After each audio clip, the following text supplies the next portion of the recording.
Welcome to Choice Classic Radio. Like us on Facebook, subscribe to us on YouTube, and help keep this show alive by donating at choiceclassicradio.com. For more of your favorite old-time radio shows, join us on our companion podcast, Choice Classic Radio, Mystery, Suspense, Dramas, and Horrors, where we bring to you the most mysterious tales that the golden age of radio had to offer.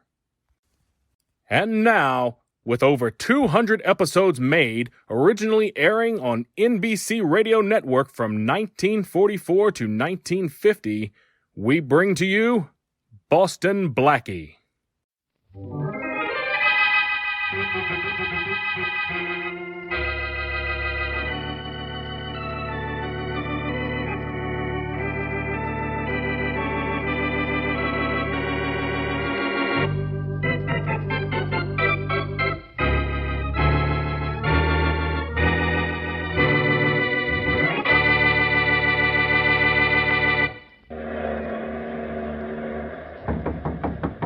Come in.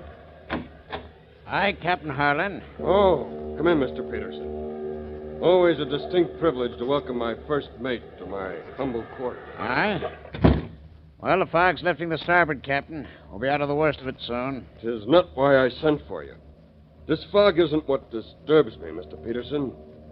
It's just that I have a strange premonition that the good ship Swan will emerge from it into even greater difficulties. Funny you should say that, Captain Harlan, because I come up to tell you the crew ain't happy. So the crew isn't happy, Mr. Peterson. You might dispatch my deepest sympathies to the members of this crew. Oh, look, Captain, it's worse than you think. It's mutiny. Mutiny? And you condone it? Well, it doesn't have to be mutiny, Captain, if you'll come in with us. Oh, I think I understand. You're suggesting robbery of a sort. You contemplate rerouting this vessel? Mm-hmm. And then splitting the cargo between you, me, the other officers, and the crew. Your scheme has much to commend it, Mr. Peterson. Tell the crew I've taken their suggestion under advisement, and I'll let them know by sundown what... Yes? Oh, Mr. Crandall. Come in. I sure intend to, I'll tell you that. Captain's quarters are no place for passengers, Mr. Crandall. Well, Mr. Peterson, I think in view of the fact that Mr. Crandall is our only passenger on board, I'll make an exception of him and bid him welcome. Welcome, huh? Captain, I just heard through the bulkhead what you and your first mate were talking about. That's quite possible. Your cabin is next to this one, isn't it? Yes. Too bad you didn't think of that a moment ago. Now, look, Crandall, keep out of this. The cargo on the ship ain't nothing to you. It's nothing to me. I happen to own the cargo you're carrying. And if you steal it, it'll be over my dead body. Oh, really? Well, Mr. Crandall, maybe that could be arranged, too.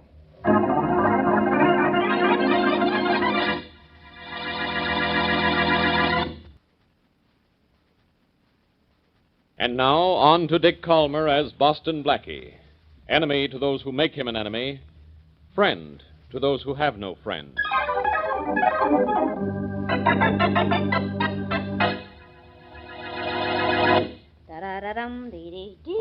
Mary, I wish you wouldn't do all that work. Oh, I'm enjoying it, Blackie. And besides, what would your apartment look like if your maid was sick next week, too? It would look like a dust bowl. But I'll get a girl in tomorrow. Look, I said I'm enjoying this. I'm glad you asked me to come over. It gives me a chance to straighten up a few things around here. Such as what? Well, such as these pictures on your piano, for one thing. What's the matter with them? Well, the glass in my picture was dirty. Shorty's picture's crooked. There, now it was crooked. Look, you don't have to do all. Uh-oh. I'll get it. All right. Hello. Hello, Blackie. This is Shorty. Oh, hello. Hiya, Shorty. I'm in the jam, Blackie. Oh, now what have you done? Oh, it's nothing serious, boss. I just got to leave town. I won't be back till 8 o'clock tonight. And I got to meet a boat this afternoon. What boat, Shorty? The Gulf Island Ferry? Oh, no, boss. A real big boat what's been all the way across the ocean from the other side. A good friend of mine's coming in on this boat, and somebody's got to meet him for me. And I'm that somebody, huh? Oh, gee, you're the best somebody I can think of, Blackie. My pal's name is Jimmy Adams. He's a cabin boy on the boat they call the Swan. Now, you go meet him for me, will you, Blackie?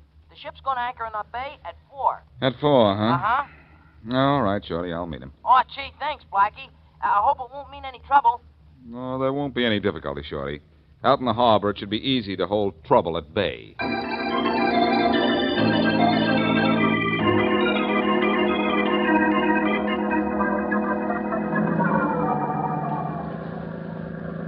Well, there's the Swan, Mary. What kind of a boat is it, Blackie? A freighter, and it's not a boat, Mary. This dory we're in is a boat. The Swan is a ship. They're both on water and they both float. Why aren't they both boats? Well, shiver me timbers, but landlubbers are dumb. Yes, aren't we? Ahoy there, Swan. I'm pulling alongside. Got a boarding party for you. Aye. Send them up.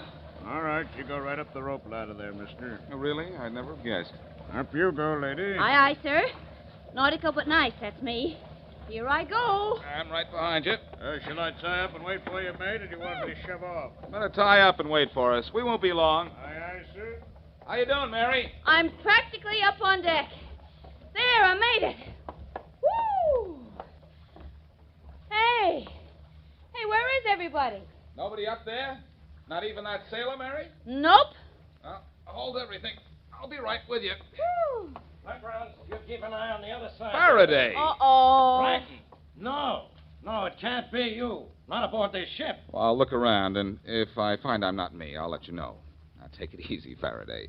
I'm just calling for a friend of Shorty's, only I didn't expect to run into an enemy of mine. No? Well, I might have known I'd run into you. Oh, no, not out here, Inspector. Yes, out here, Miss Wesley. Because where there's a body, sooner or later I find you and Blackie. And there's a body on this ship. Not a fellow named Jimmy Adams. A guy by the name of Crandall, passenger on board the ship. Owned the cargo the ship is carrying, and... Say, what am I telling you all this for? Who's Jimmy Adams? He's a cabin boy on this ship. Oh, yeah? Rollins. Yes, sir. There isn't any Jimmy Adams on this ship, is there? Yes, sir, there is. Well, he took his fingerprints along with everybody else's on board. He's cabin boy. Satisfied, Faraday? Okay, you came to see a cabin boy, so see him. But leave me alone, do you hear? Rollins, I'm going up to the captain's cabin. Make sure that Blackie doesn't bother me, or I'll bother you.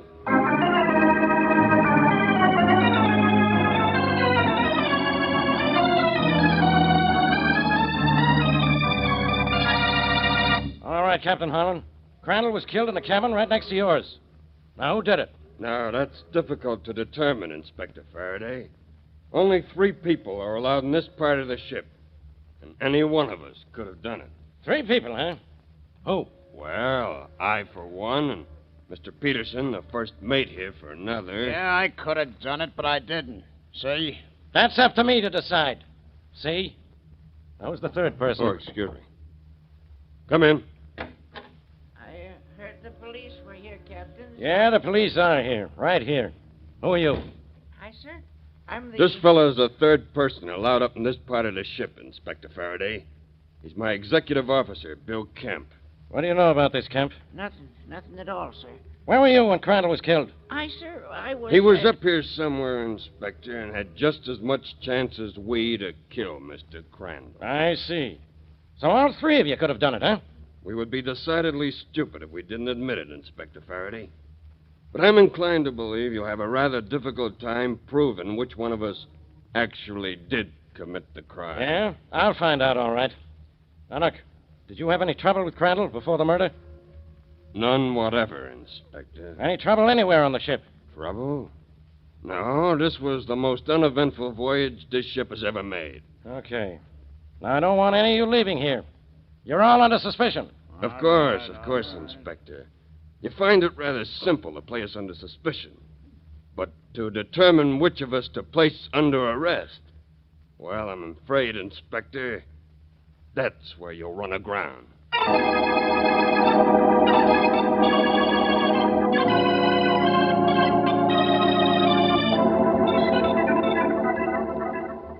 Gee, Blackie, it's sure swell of Shorty to send you and Miss Wesley out here to pick me up. I'm sorry there's a mess here on board. We are too, Jimmy. But I don't think the police will keep you confined to quarters much longer. I'd like to solve this murder while I'm here. Yeah, would you? Well, maybe this will help you. There was to be a mutiny on board, see?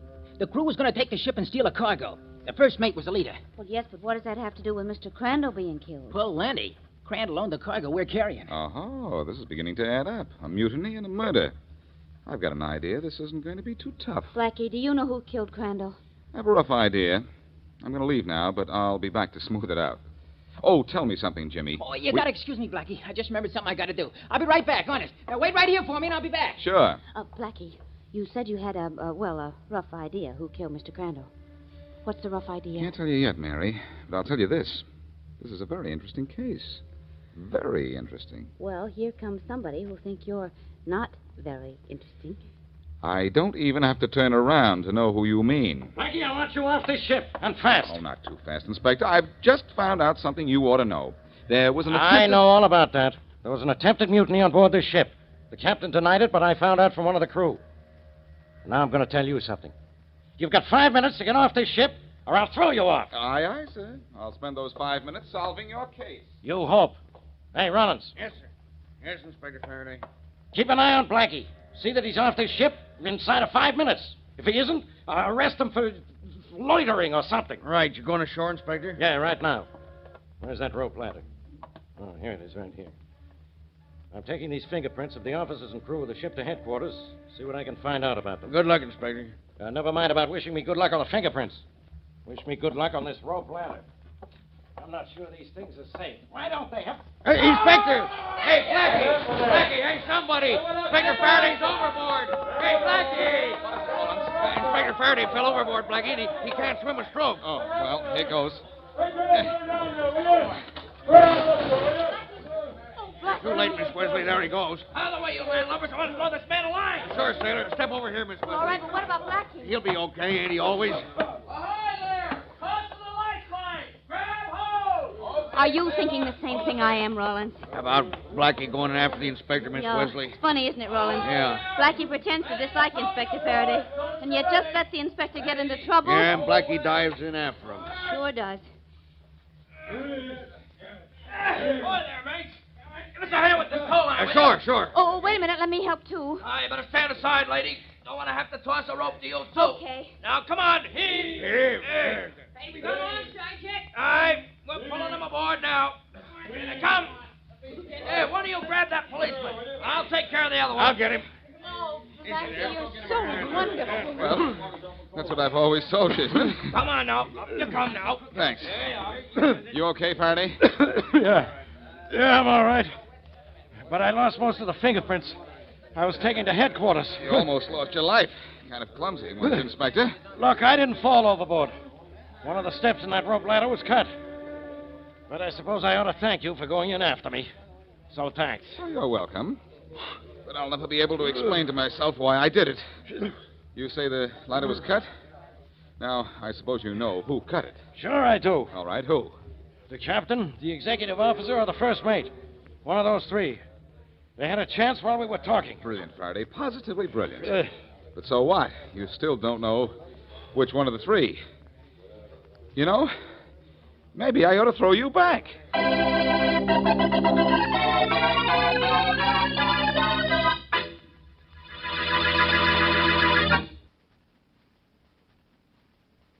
Now, back to Boston Blackie.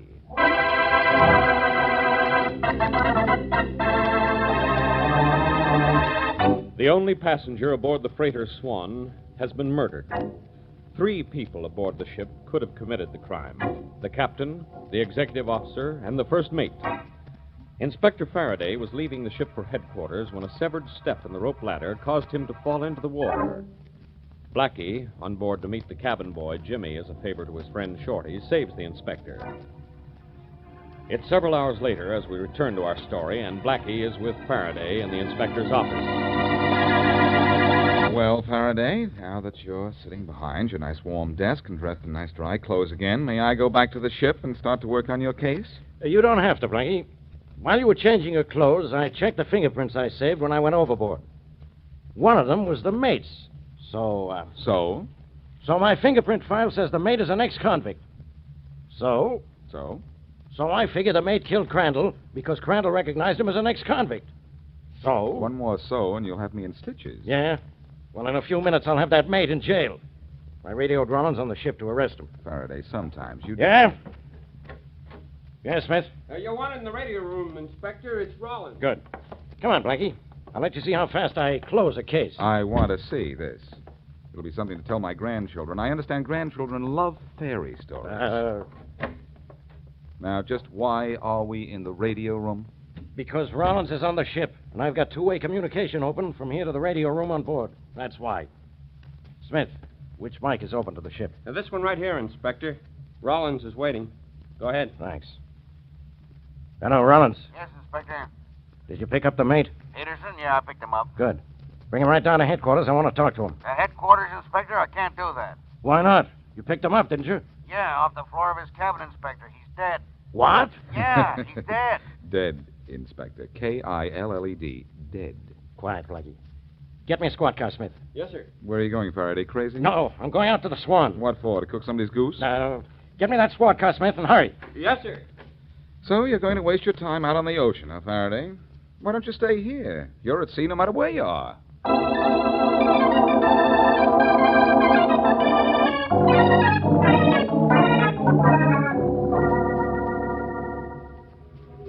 Where's Captain Harlan, Mr. Kemp? He's gone below, Inspector Faraday. I'm glad you're aboard, sir. Yeah, why? You've got to get me off this ship. Are you crazy? No, I'm scared, sir. First it was our passenger, then it was Mr. Peterson. And I'm the next to be killed. Yeah, why? I don't know why. I just feel it, that's all. Well, you stay right here and keep on feeling it. I'll have a police guard with you all the time. You'll be safe enough. Please, I'll tell you something if you take me ashore. Yeah? What? I can't tell you now. I can't. No. Well, you're staying right on this ship till you can. And don't go overboard the way I did. Because when you get hauled in, it'll be all the way to headquarters.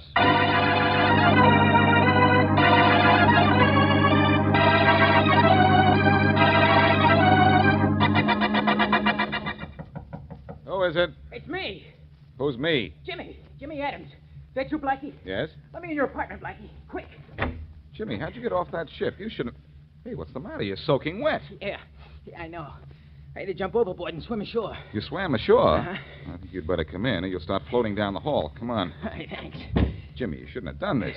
If Faraday finds out you've skipped, he'll be telling me you killed Crandall and the first mate. Well, let's get you out of those wet clothes. Yeah. I think I can find something for you to wear. Gee, thanks, Blackie. Boy, it's sure good to get out of these wet rags. I'll bet. Now, suppose you tell me why you went overboard. Oh, I had to, Blackie. There's plenty going on aboard that ship, and I didn't want to be any part of it. Well, we've still got to get you back. Here, I think these clothes will fit you. Almost. Swell, Blackie. Say, you're an all right guy. Well, you're an all-wet guy. Better let me get you a towel. Yeah, swell. Be right with you. Okay, Blackie. Hey, there's a nice joint you got here. I like it. Hey, that's some oil paint you got over the fireplace. Cost you plenty, I bet. Oh, a few. Yeah, a few to you. You know, that Wesley babe is sure a looker. Is that her picture on the piano? Uh-huh. Not very good of it, though. That ain't bad. Hey, who's the guy in the picture on the piano? Your brother?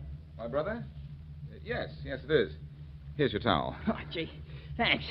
Get yourself good and dry and Yeah. get into those clothes while I call Faraday. He'll be angry you jumped ship, but after you've had a change of clothes, maybe I can get him to have a change of heart.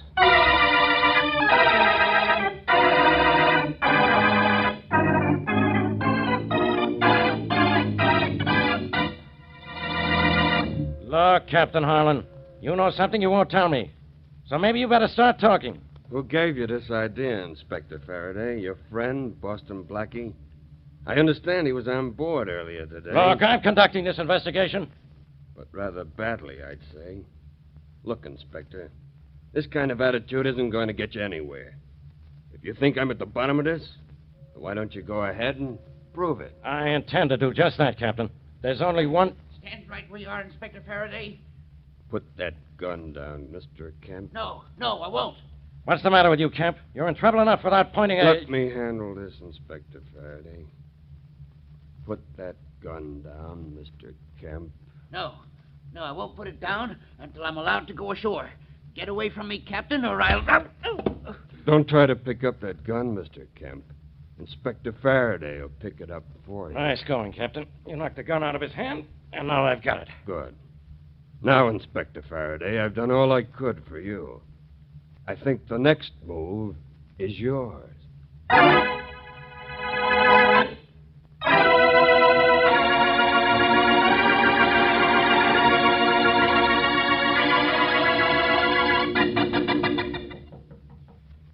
come in. Oh, hello, Inspector. I didn't know you were back in your office already. Yeah, Smith. I went out to the ship again, but I didn't get anywhere. Oh, I'm sorry, Inspector. Know just how you feel. Yeah? Then you got a headache, too, huh? No, but I got a message for you. Miss Wesley called up, and she says Blackie wants you to be in the police radio room at 9 o'clock tonight. Yeah? Why? She didn't say why. First Blackie. Now she's ordering me around. Sure, I'm a public servant, but that's overdoing it.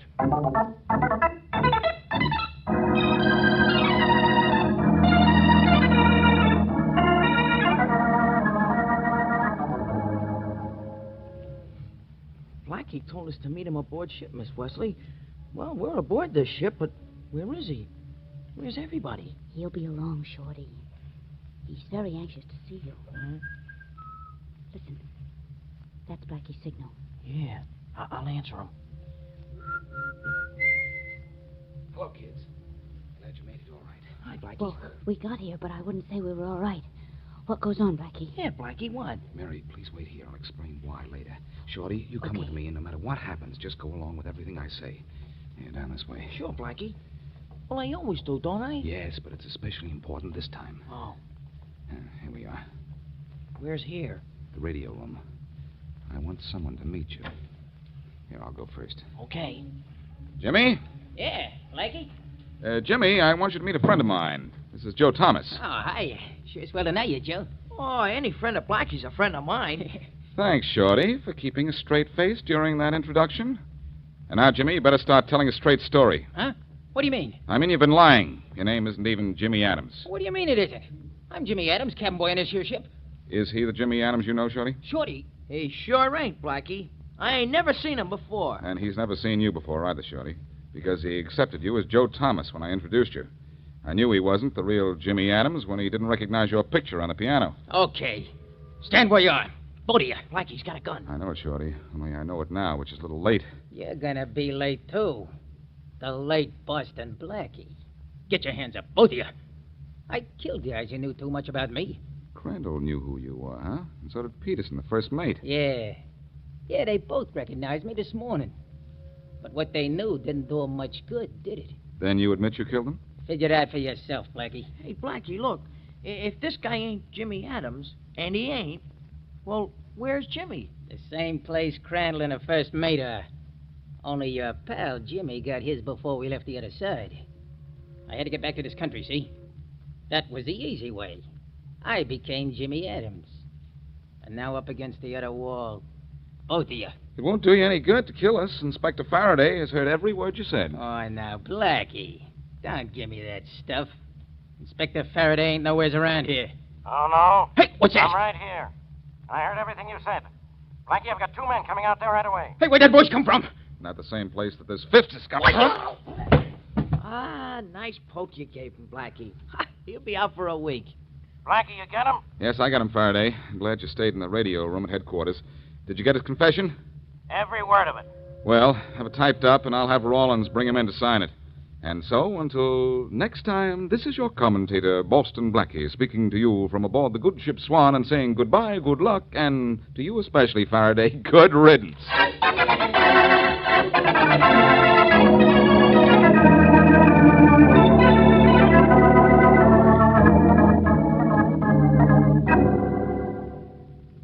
Well, Captain Holland, seems as if the good ship Swan can set sail any time you want to shove off. Yes, Blackie, so it seems. No more trouble. You know, I'm sorry, Blackie. I didn't remember that the cabin boy is allowed in the captain's quarters. I'd have saved you a lot of trouble. Well, this has taught me a lesson. I'm afraid it taught Crandall and Peterson a lesson, too, Captain. They're dead because they recognized that phony cabin boy as an escaped convict. So I understand. I'm glad I didn't recognize him, or this craft would be sailing under a new skipper. Police headquarters was almost sailing under a new skipper, too, thanks to me. Thanks to you, Blackie. Yes, Mary, it was my fault that Faraday went overboard. Why was it your fault? Blackie, I was under the impression it was a severed rung in the rope ladder that caused the inspector's fall. Yes, that's right, Captain. But that rung was cut because the phony Jimmy Adams was under the impression I knew who killed Crandall. Remember, Mary, as soon as I said I had a rough idea who did the killing, he went... Yes, I do remember. He suddenly left. He said he had something to do. And that something was to cut the rung in that rope ladder in hopes that I'd drop into the water and trip out of this case. Well, Captain Holland, I guess we'll be going ashore. You know, it was lucky the phony Jimmy Adams jumped ship and came to my apartment where he gave himself away. Lucky, Blackie? Why? Well, if he'd stayed aboard this tramp steamer, he sure would have made a bum out of me.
That concludes today's episode. We'd like to thank you and remind you to donate at choiceclassicradio.com. Remember, your donations make episodes like this possible.